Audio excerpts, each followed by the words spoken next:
bolehkah mengumumkan pelaku tindak kejahatan, misalnya daftar pelaku kejahatan kasus Dom Aceh, apakah itu boleh diumumkan?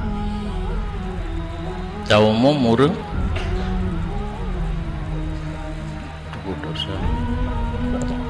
orang yang berbuat salah diumumkan, diberitahu kepada khalayak ramai.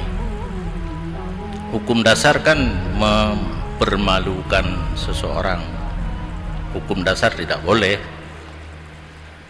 Tetapi apabila dengan diumumkan orang-orang yang berbuat salah itu, dia merasa malu dan dia akan berubah sikap, mungkin akan bertobat, itu sudah wajib, bukan hanya boleh.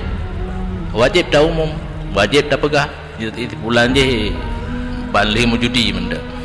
Dengan tak pegahnya malai, dengan malai orang bisa berbalik arah daripada berbuat maksiat, mungkin akan taubat.